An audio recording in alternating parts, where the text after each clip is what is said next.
Hey, what's up guys, Benny here, and Season 1 for Apex Legends has finally arrived.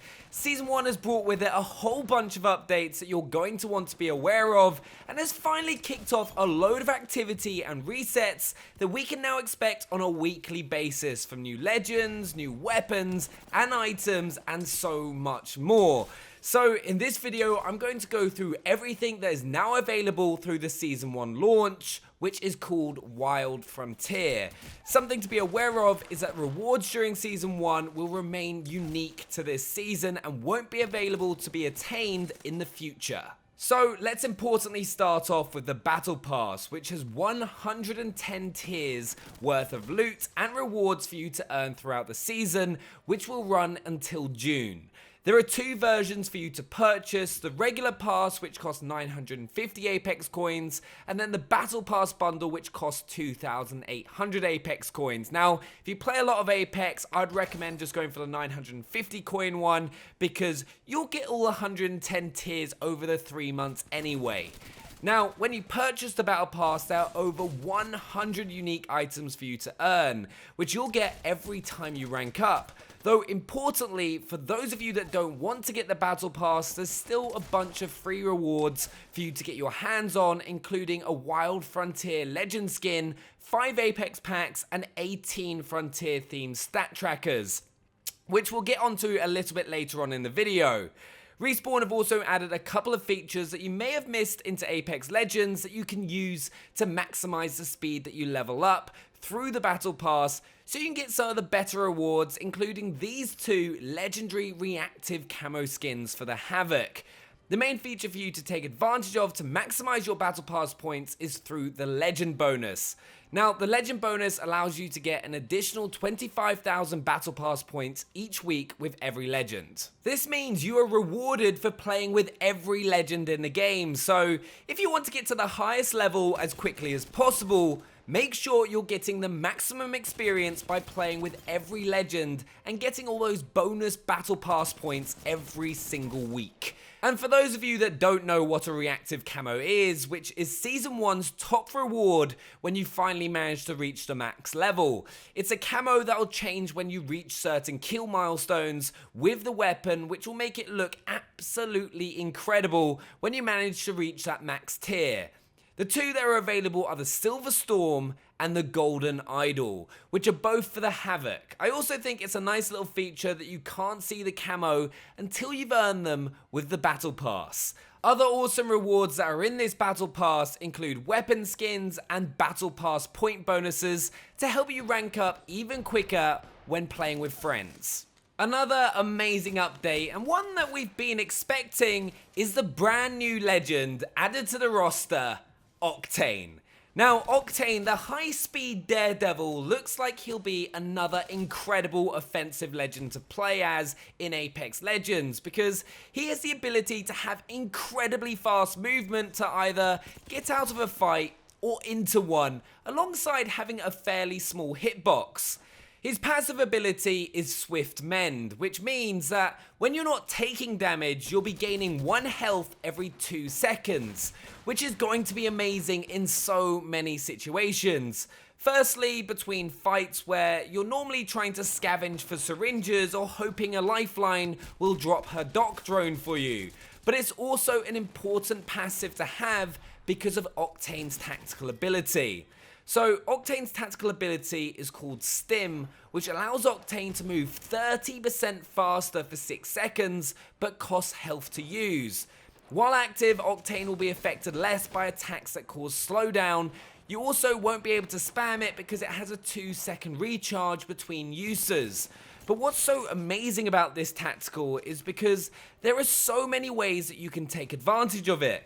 If you want to try and pull off a flank or are trying to escape from an enemy team, as there is no other legend currently in the game that has the ability to keep up with Octane when you've used the ability, especially when you've put your weapons away. Also, slowdowns include the slow that you get when you get hit by an arc grenade or by Bangalore's or Gibraltar's ultimate. But this could also become more important in the future if a legend is added that has the ability to slow down other legends on a more consistent basis.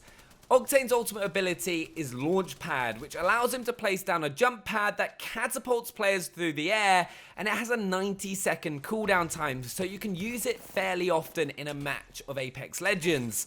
I can already tell people are going to have so much fun with this ult, and you may have seen the jump pads around the map already, as a couple were placed around Market last week. But one of the most important things about Octane is the fact that he's got a small hitbox, and as we've seen in the game meta so far, having a small hitbox has definitely been one of the reasons that some legends have been able to outperform others, so props to Octane. But that brings us on to another big update. There have been a bunch of adjustments to some existing legends. First of all, the hitboxes for Gibraltar, Caustic, and Pathfinder have all been adjusted to better align with their shapes. So for example, you can now shoot between Pathfinder's legs, so he has a little bit more survivability than he used to. And then my favourite legend, Bangalore, has also sadly received a little nerf, with her double time passive ability, movement speed bonus being reduced from 40% to 30% to be the same as Octane. Pathfinder has also had his grapple distance increased a little bit, and an indicator has been added when something is in grapple range, which is super useful. Respawn also added a couple more beacons onto the map for a total of 12, so you have a few more options to be able to find out where the next circle will be. Caustic is the legend that has had the most changes, however. His trap cooldown has now gone from 30 seconds to 25 and have an increased radius and proximity trigger by about 10%. They also removed a 1-second delay on the gas dealing damage to players, and you also get your gas grenade ultimate faster, with the cooldown going from 2 minutes 30 down to 2 minutes. So there's been a fair few changes. Legends are not the only thing to have gotten an update in the Season 1 update, but a whole host of brand new settings have also been added into Apex Legends. First of all, they've given you the ability to flip your left trigger and right trigger buttons with LB and RB on Xbox, and L1 and R1 with L2 and R2 on PlayStation, if you prefer firing your weapons and aiming down sights with your bumpers. There's also been a sprint view shake setting added, which is one of my personal favourites as it reduces the head bob that you may experience when running around. And as Respawn mentioned, it's also a great setting if you're susceptible to motion sickness. Trigger dead zones have also been added, which means you can adjust the sensitivity of your triggers, which can make it harder to accidentally fire your weapon, or can be used so your triggers register as quickly as possible. And the last setting that they've added into Apex Legends is Advanced Look Controls, which can allow you to adjust every single setting that you can possibly think of, from your ADS, yaw, and pitch speed, so you can really find the perfect balance for you. I may do a more detailed video on this in the future to help find the best setup. Now, I did do a video around the best settings on console a few weeks back, but we'll look at doing another one in the future, incorporating all these new updates in the Season 1 update. Remember, you may need to spend some time finding the perfect balance for you, as what works for me may not necessarily work for you. Now, one of the things I got most excited about with the Season 1 update is some of the trackers that you're able to get in the Battle Pass, which some of are also a free reward, so every single person that plays during Season 1 will be able to show off some sort of progress that they achieved during that season in the future.